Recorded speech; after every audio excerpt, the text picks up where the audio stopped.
I'm Leo Bottary, and I'm a results leader. You're listening to ResultsLeader.fm. Being a thought leader is easy. Getting results is hard. This show is for the results leader who lives and dies by their results. Here is your host and Chief Results Leader, Jonathan Rivera. You are listening to ResultsLeader.fm. Welcome back to another edition. As always, get ready for another amazing interview. Today, I have Mr. Leo Bottary. And what I love about this guy is that he's about getting better every day. And you'll hear it in the entire interview. Now, Leo is the author of the book, Peer Novation: What Peer Groups Can Teach Us About Building a High-Performing Team. And in this interview, he'll give you insights into not only building a high-performing team, but also being a high performer yourself. So let's jump in. All right, Leo, welcome to the show. Are you ready to do this? You bet. Pleasure to be here. Thanks for having me. Yes, sir. And I'm going to have to use the video. This guy's got this awesome background over here. I'm going to have to take a video clip and show you guys this because this guy's got it going on. He's got the nice mic and everything, man. I appreciate you being here. And I'm going to jump into a softball for you. Leo, what book or books have you given most as a gift? So I'd say two books. One, The Leadership Challenge by Jim Kouzes and Barry Posner. It's a book now that's in its 6th edition. It's been translated into 22 languages, so somebody thinks they know what they're talking about in the subject of leadership. So it's a really good one, and I've gifted it and recommended it to many people. And I would say the second book I would put that's more recent is a book called Conversational Capacity by Craig Weber. And I think especially in today's world, something that can give us the skills to be able to actually talk with one another about things is pretty helpful today. Dude, I'm so disappointed. I was hoping to hear Peer Novation here, and you didn't even plug your book. Okay, it hasn't been out long yet, so I have gifted it some, as you might imagine. But no, I think it's important to let people know that I read much more than I write, which is good. That's the way it should be. In fact, I want to give you credit before we go any further, because we do pre-interviews for this show. And one of the things that you said to me just kind of stuck like a nail right into the side of my head. And that was it. You said, if I'm having trouble writing, I know I haven't been reading enough. And I was struggling with some articles, and I said, dang, Leo just gave me the answer. Quit writing and start reading. So thank you for that. I appreciate it. All right. So Leo, how has an apparent failure set you up for later success? Well, this isn't an apparent failure. It was actually a real failure. When I was in junior high school, I was actually asked to fill in on the 1 mile relay team. So each of the 4 of us had to run a quarter mile. I was the third leg of that run. We were undefeated. It was the last meet of the year. I run my leg. I'm in a slight lead, about to hand off the baton to the fastest kid in the city. And as I handed him the baton, it hit the ground. And that was that. Undefeated season gone, whatever. The coach made it abundantly clear to me whose fault that was in that situation. And he basically said that you never, ever let go of the baton until you are certain that the other person has it in their grasp. Now, I wish it never happened. At the same time, it is by far one of the most important leadership communication lessons I've ever received.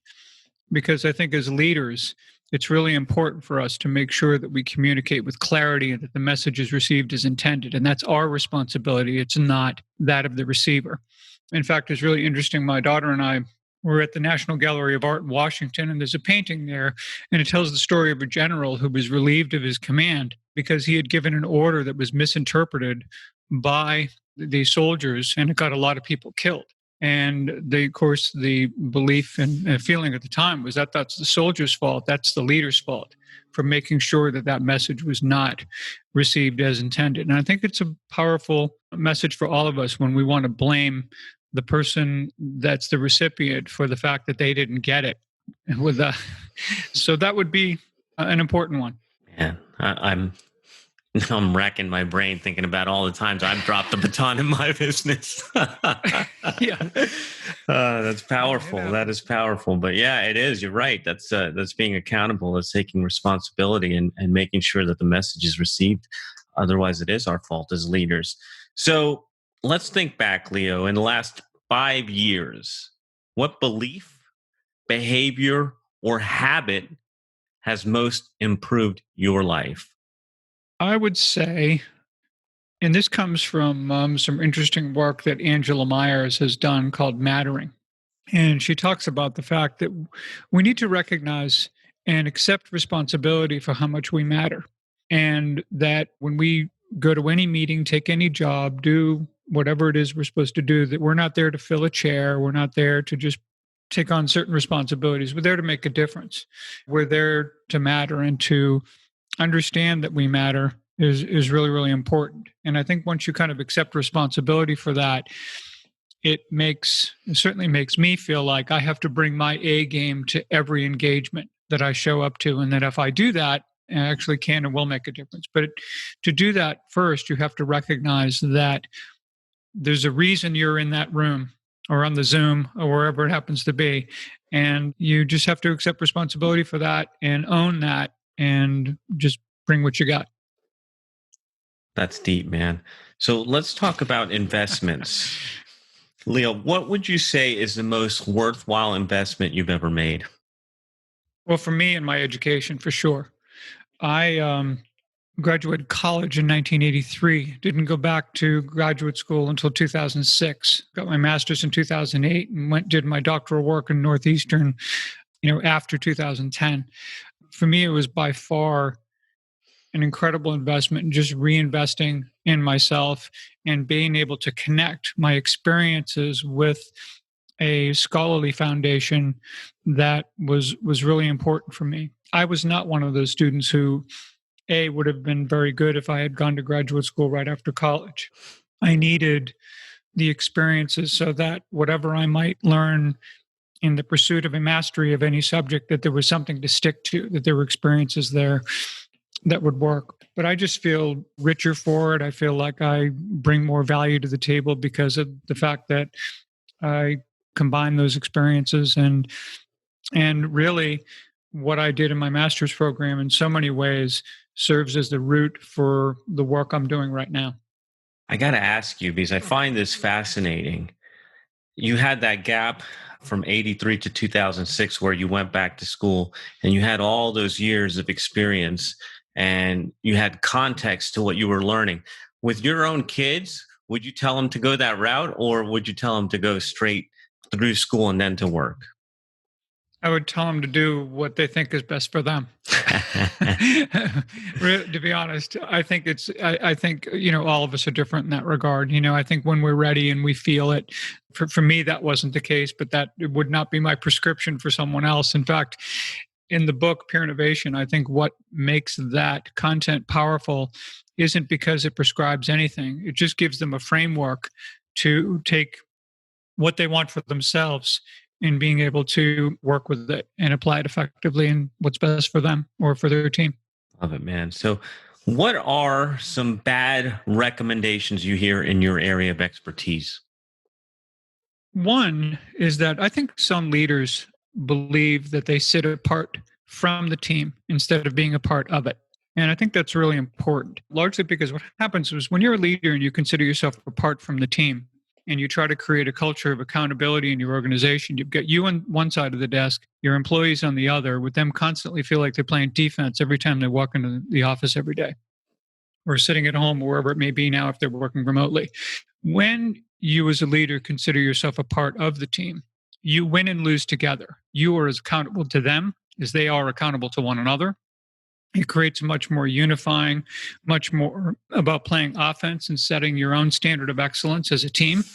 When I think about the best teams in sports, for example, these aren't the teams that regard winning a championship as the goal. They see it as the reward. The goal is how do we get better every day? And how do we keep one another on task to do that? And I think when we do that, we can do some really special things. Now, some people have pushed back at me and said, hey, well, the coach of a football team or the coach of a basketball team, they're not part of the team. And I said, yeah, they are. They absolutely are part of the team. And so are the training staff, and so are the support staff and everything else. It's why when a team wins a Super Bowl, everybody gets a ring, not just the players. There's that recognition that everyone is a part of what it takes to put a winning organization together. And I think when you consider yourself and want to separate yourself in any way, I think that's bad advice. Yeah, I love that, man. We're all a part of the team. So let's get into results. Let's talk about results. Leo, why do results matter to you? I think results matter a lot. I think we can become too obsessed with results. In fact, I have my own podcast, and I had a guest the other day who talked about the fact that expectations are the thieves of joy, which I thought was really brilliant. And it's this idea that I think it's really important to have goals. I think it's important to go about achieving results. But again, I think it goes back to how do we get better every day and actually put ourselves in a position to make that possible? We can be too consumed with outcomes and not concerned about the outputs that make those outcomes possible. So this is where, a lot of the work that I do with teams gets them focused on, we can sit and have a goal all day long, but how are we going to work together to make that possible? And what's that going to take? How do we know the difference between a bad strategy or a good strategy that's just not executed to its potential, right? So these are the things I think we have to pay attention to when it comes to really being high performing and getting not only the results we seek for ourselves, but I think setting our own standard of excellence that has nothing to do with our competitors or anything else. It's just about recognizing our own potential. I want everybody listening to note what you keep saying. You keep saying, get better every day. And so you just added on to that. What I hear you saying, and I'm going to translate it to us lay people, is enjoy the process. The process is really where you're going to spend most of your time. And I love that idea that the championship being a prize, but the process of getting better every day. I love that context and that idea, because then we can be fulfilled every single day, not just when we get to our goal. That is a beautiful thought. Or think about like playing poker. You've got some people that are counting their chips during the whole game and others who are actually playing the game. I mean, what do you think is going to happen there? So, that's not even a fair fight. You're just going to get killed every time. So you've got to focus on being in there and playing. That's how you're going to get results. Yes, sir. In the last 5 years, what new realization has helped you get better results for your clients? I think going back to the accountability model, I think is really important. I think when people accept personal responsibility as opposed to feeling they have to be held accountable, it's a big deal. And part of this for me came from an interview I read a number of years ago. A gentleman named Pasi Sahlberg, who was the former director general of the school system in Finland. And Finland being one of the top secondary school systems in the world, he kept getting asked questions about accountability. And he said, you know what? We don't even have a direct translation in the Finnish language for that word. He said, for us, accountability is what you're stuck with after someone's sense of personal responsibility gives way.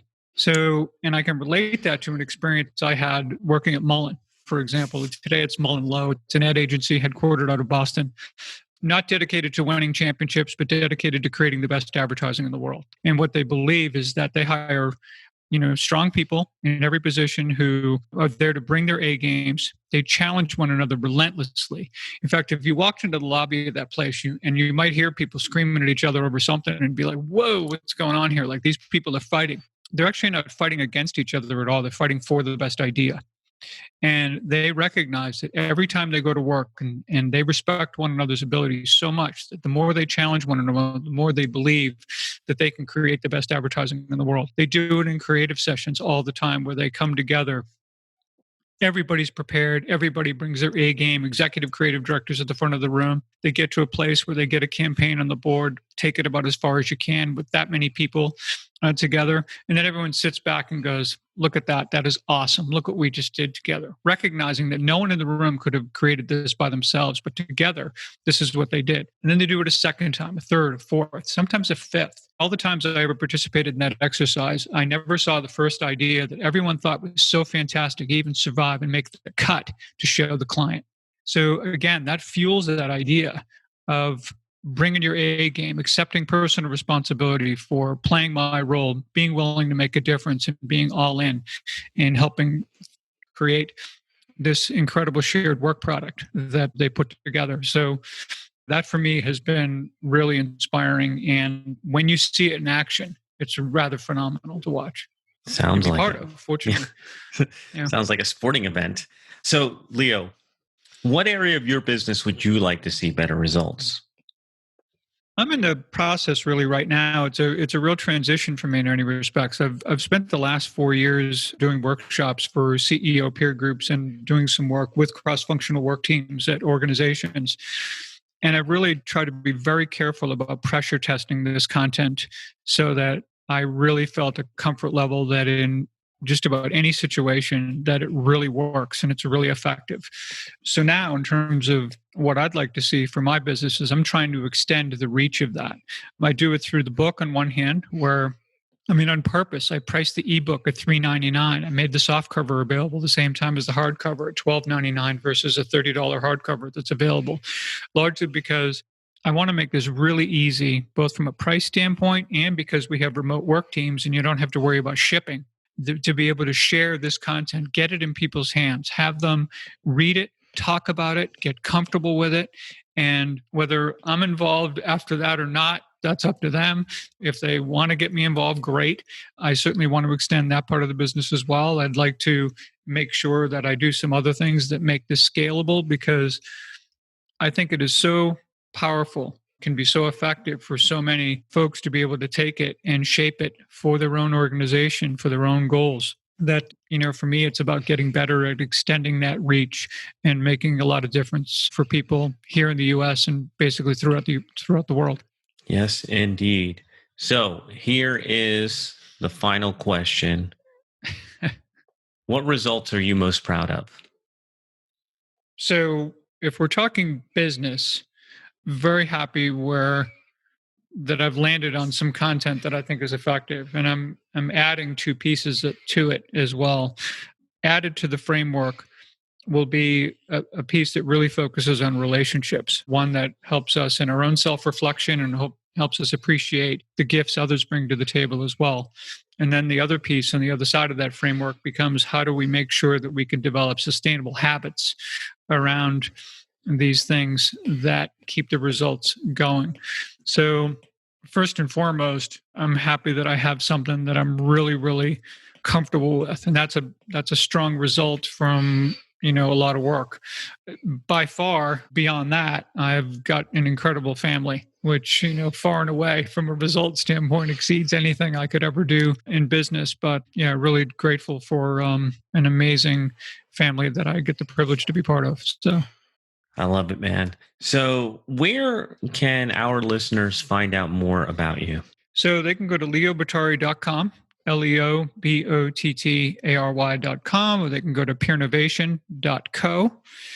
There they'll find everything there's a ton of content there, everything from podcasts to blog posts to articles I've written over the years to just all kinds of things. So I think there's a lot there. It's very content heavy, but also you can get a sense of how you can work with me either as a speaker, workshop facilitator, whatever. And just happy to be helpful in any way I can. I'm at a point in my life and in my career where I just get really excited and really jazzed about kind of giving back. So now, you do also have a podcast, don't you? I think you mentioned that. I don't know if it was today or the last time we spoke. Where can people find your podcast? On the website as well?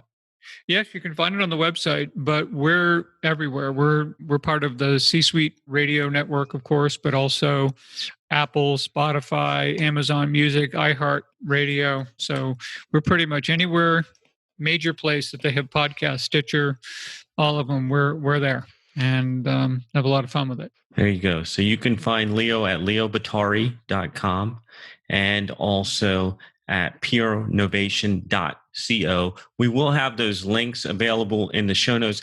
Leo, anything you want to say in closing? I just think, again, this has been a pretty challenging year for everybody. And we're all going through it together. As I think it was Amy Edmondson from Harvard Business School pointed out, we're not all in the same boat, but we all going through the same storm.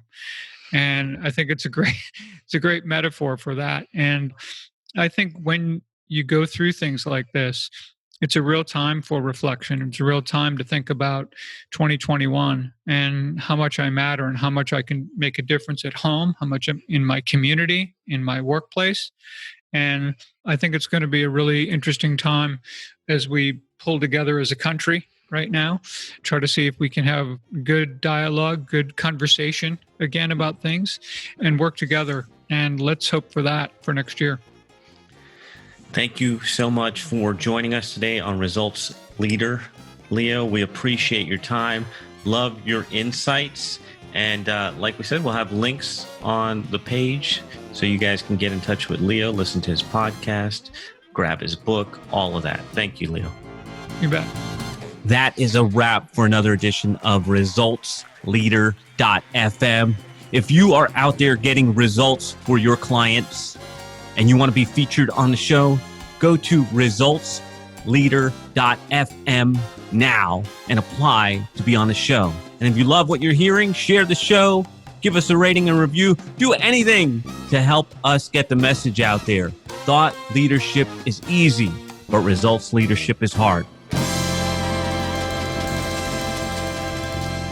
This is thepodcastfactory.com.